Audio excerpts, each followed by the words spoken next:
I'm Managing Director of UConnect Human Resources Limited and Great Jobs NG, the host of a Moscow talk show. How many of you have seen my talk show? Nobody? Okay, take off your phones right now and go to your YouTube channel right now. Take out your phones and follow me on my YouTube channel. I want to hear from you. How many of you feel we are living a balanced life? That you have everything sorted out and you're doing very well? So let us share our experiences. So now I'll go into the introduction. Today, striking a balance between work and personal life has become increasingly challenging, particularly for women who often juggle multiple roles and responsibility. The pursuit for professional success and personal fulfillment should not come at a cost of sacrificing one's well-being and quality of life. I'm sure you can see, even when the wellness team were talking to you and giving you all those tips on how to relax and how to breathe and everything, that's what we're trying to achieve in terms of your personal wellness. You cannot keep doing different things, trying to strive for, making money, doing your entrepreneurship work, doing your career at the expense of your well-being. Time and time again, we have seen that the mental health of people, not just women, has been a major issue. And let me tell you something, mental health issues have always been there. Do you know that? Even from the time of our parents. Mental health issues have always been there. The only thing is that people were not talking about it. People didn't even really understand it. People didn't even diagnose it. But now, many people are conscious of it. The way we used to see it appear would be, oh, some women just act funny, especially when they are giving birth. They start acting as if they want to sometimes harm the babies or things like that, and they think it's a spiritual attack. Then you see some women who go into full depression from time to time, and also whatnot. And some have actually exhibited full, as you call it, grace or madness. But so it shows that it is a critical thing for us to, in anything we are doing, whether we are running our careers or we're running our business, we must find time to relax. How can we do that? Please, can somebody tell me an example of how you think we can do that? How do we think we can relax and find time to take care of ourselves and our well-being? Can I point on anybody? Can somebody just give me an example of what we can do? Beautiful. That is one of them. Somebody else? Self-care. Beautiful. Self-care. Like what you just done now. What else? Huh? She said have sex. Fantastic. That's one of them. What else? What else?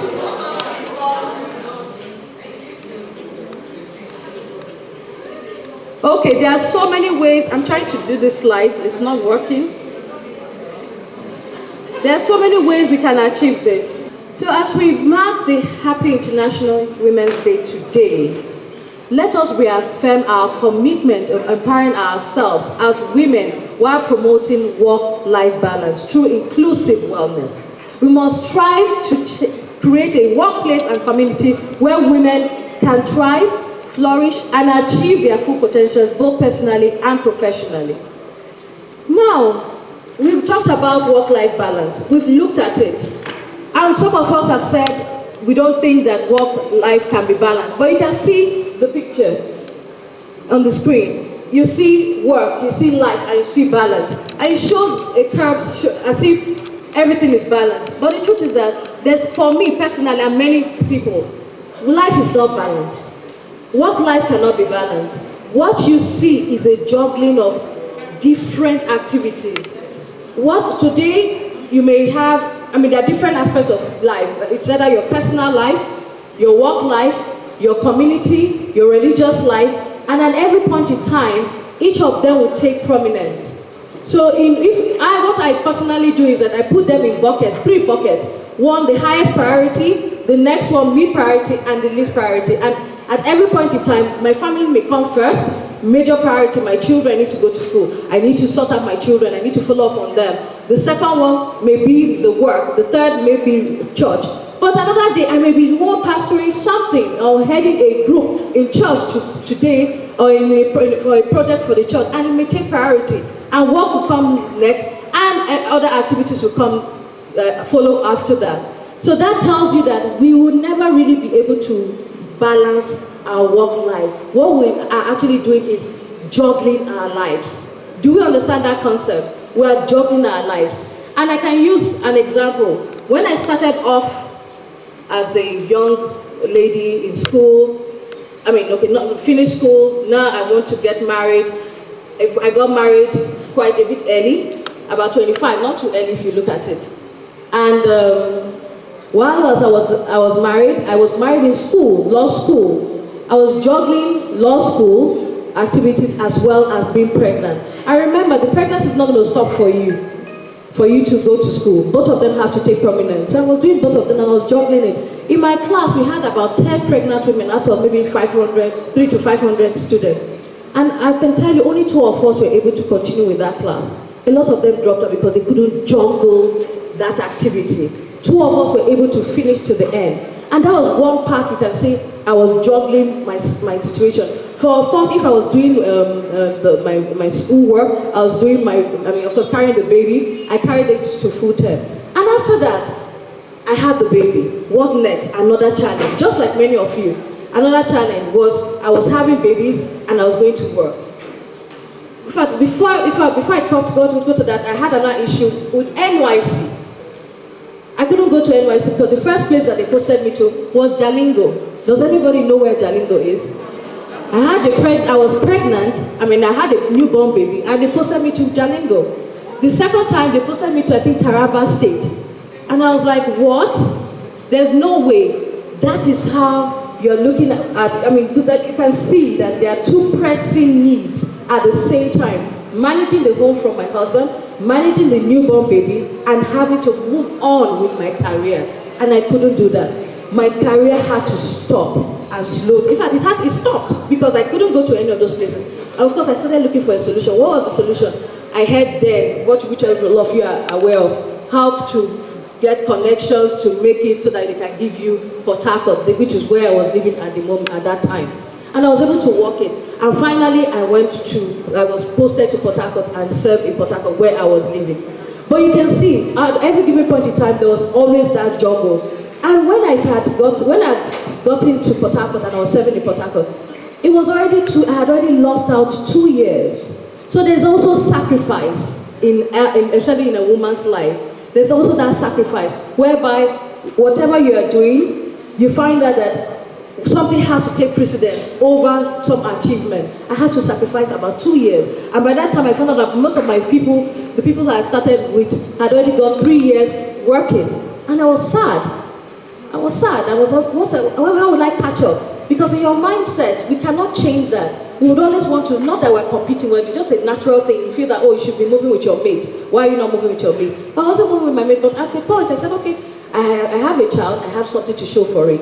And for that reason, I think it's good enough. I still kept on, and of course, got a job. And of course, now you now have a job. You're working, and you're thriving in your work. What now happens again? You take in, you get pregnant. And when you get pregnant, what happens? That slows you down. I was having problems. And that's another challenge and another juggling in my personal life. I was juggling my pregnancy, juggling the new job and the work I was doing, and I was not excelling. But pregnancy came in again. And what did I have to do? In fact, at a point, I had a miscarriage. I think that was maybe like my second or my third miscarriage. Yes, I had my third miscarriage. And I had to think again, what do I do? Do I continue working or I stay with this pregnancy? So at a point, I had to give in. I didn't give in because I was not tough enough. I didn't give up because I did not think I could do all of them together. I had to give in because my priority then was to have a healthy child and a healthy mother. So that was how I resigned as a law professional after practicing for 6 good years. So that was juggling again. and I took a back seat to have a baby. And I said, okay, fine. Since I'm having kids, it's affecting my work, it's affecting my trajectory of being who I want to become as a legal profession. Let me start working for myself. Then I can control time. But I'm sure a lot of you understand entrepreneurship is the idea and concept of entrepreneurship is deceptive for you to say, when you now start working for yourself, you have time. It's far worse than working for somebody. And I also experienced that again. And of course, I continued. I finally had my third child. Then I said to God, I'm dedicating this new business to you. He blessed me more than you can even imagine from that first day, and I continued working. And at this time, I was like, oh God, my friends were now managers in companies. A lot of things were slowing me down, pregnancy, family, and all that, juggling, so many things, different things. And I finally now started my business. But as God would have it, you won't believe what happened again. Can somebody tell me what happened? I did what? I got pregnant again for the fourth child while I just started the business. And I'm sure some of you will say, oh, something is wrong. Nothing was wrong. I'd actually stopped having children. But I got pregnant again. And I said, God. And guess what? It's at this time I'm going to tell you, anyway, let me not say something, because I know the sex therapist is looking at me as if something is wrong with me. There was nothing wrong with me. I had stopped having children, but the fourth one came. And I personally denied that pregnancy. And this is where you're talking about mental health issue. I had a serious mental health issue, but I did not know. I denied that pregnancy. I said I was not pregnant because I had made a covenant with God. And I've told him that from now on, I want to now start working with purpose. I want to be driven. I want my business to be successful. And I knew he had answered my prayers and said, yes, he was going to bless this business. Then in 6 months, I'm pregnant. I'm like, God, this is not the deal. This is not the covenant that we had. Why am I pregnant again? Okay, no problem. I'm not pregnant. So guess what? I kept on going to meetings. I kept on going. I was wearing on my tight clothes, tight everything, just, like I'm not pregnant. I was in denial. I was having depression and all that. And my husband kept on, of course, he was the one who got the brunt of everything. I was always complaining. I said, don't call me, don't talk to me, don't do this, I kept on doing that. And he said, well, which I tell his parents and my parents. I said, for what? Who is pregnant? What am I telling them for? I'm not pregnant. I kept on denying it. And of course, it was growing. 4 months, my tummy started showing. 5 months, my tummy started showing. And I think I don't know what really changed the game. But if somebody spoke to me, sometimes a silent voice comes to you and speaks to you. Somebody spoke to me and said, it's God brings blessings, not, children are blessings and children are this and all that. So I said, okay. I started giving God gratitude. I started thanking him. Then I finally told people. And I started having peace. But you won't believe what God did for me that day. So you see, yes, I know we're talking about wellness, but I'm talking about true life story about balancing life. That was my first 2 years of doing business. Guys, please pay attention. That was my first 2 years of doing business.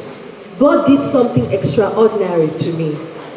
In all the complaints, in all the denial, in all the sadness, in all the hardship, thinking that if I go to companies, people will not take me serious. I'm sure we all have that mindset, that when you're pregnant, nobody takes you serious. When you're pregnant, people look down on you. When you're pregnant, people don't, it doesn't just work at all. But in 2 years, in fact, in 1.5 years, I was getting projects. Everywhere these feet stepped in, I conquered. In every multinational. So that's the spiritual part. Every company I went to, and I'm not talking about small stuff. And I can share with you, I'm not talking about small stuff. Every company I worked for, and they were all multinational, I conquered. The kind of money I made this is about 17 years ago, 15, 17 years ago, I made for the first 2 years, in the way it came, I have not been able to make it now. I don't know if you understand what it is. I'm trying to say that God told me then that it's not by my power, it's not by my but by his grace. Because he made something extraordinary. For the first 2 years, somebody who had never worked, somebody who had never done anything, had already made at least 150 million in cash. And at that time, dollar was just 120 naira. Mean I already had $1 million in that currency for the first 1.5 years. of my life. So I'm giving spiritual, but I'll go back to the challenges to show the balance. And that's how God blessed me. And I continued. So this gives you a good perspective about how you can see those issues, you can have those problems, but God will continue to bless you. And of course, after that, it was blessings upon blessings upon blessings. And I didn't have a fifth child, so I'm fine, I'm free, and I've been growing my business ever since. So now we're going back to the importance of work-life balance. We've seen that work-life balance, we must balance everything. No, we will not be able to balance everything at every given point in time. One thing must take precedence over the other. One issue, it may be your personal life, it may be your work life, as I mentioned, it may be your spiritual life, it may be your family life, it may be your extended family life, it may be something else. We just need to prioritize. How do we set up ourselves so that we know what we are doing? First and foremost, you look at your goals, you align your goals. And goals doesn't mean about work or career. You look at your holistic goal across all the factors and across all the levels, from your personal, work, entrepreneurship, family, spiritual. Look at all your goals and you streamline them and you create a plan of achieving them. Whatever is more pressing, you put them in the order of priority. You put the highest one, you put the mid pressing and the least pressing. With that, you can actually achieve them. And with that, you don't feel so pressured to do everything all at the same time. Because if you do that, there'll definitely be a burnout. So work-life balance is not merely about managing time effectively. It encompasses the holistic approach of wellness and closes in on physical, mental, emotional, and social aspects. You mentioned I talked about physical, how I was feeling with my pregnancy. I talked about mental, where I was feeling depressed at some point. Emotional, of course, that will go with it. And of course, the social aspect of life. So connection of work-life balance on overall well-being and productivity. Here we're looking at how do we manage ourselves in such a way that we do not get into a state of depression. How do we manage ourselves so that we don't get into a state of depression? In anything we are doing, we must be able to look at what we have to do. We align them, we put processes in place to achieve them, and when we set small goals, at the end of the day, achievable goals, we find out that we don't get depressed because we have already told ourselves we're going to achieve this at the first time, we're going to achieve this in the second. Achieve this in the second phase or in the next phase and all that. So let me just rush this. The impact of work-life balance and physical mental health. Women are often expected to excel in their careers, while also fulfilling traditional roles like being a caregiver, a homemaker, leading to feelings and overwhelmed burnout, as I just mentioned. The challenges women face in the workplace. Of course, you all understand the gender stereotypes, societal expectations, unpaid care work, and all the rest of it. The strategies for empowering women. In your workplace, like for example, the TVC communication, there are so many strategies that you can actually implement. Of course, flexible work arrangement, telecommuting, flexible hours, job sharing, supportive workplace policies, parental leave, childcare support, of course, lactating rooms, of course, for places that you have a good setup, then access to resource and support with network. Then, of course, having an inclusive and diverse workplace would help. And from what I've already seen with all the women in TVC, you're obviously achieving that goal because you have a high number of female women working at TVC. And these are just simple tips to manage work-life balance. Setting goals and priorities. Set your goals, align your goals, you'll be able to achieve them. Communicating effectively. If you communicate effectively, you'll be able to achieve whatever goals you want to have.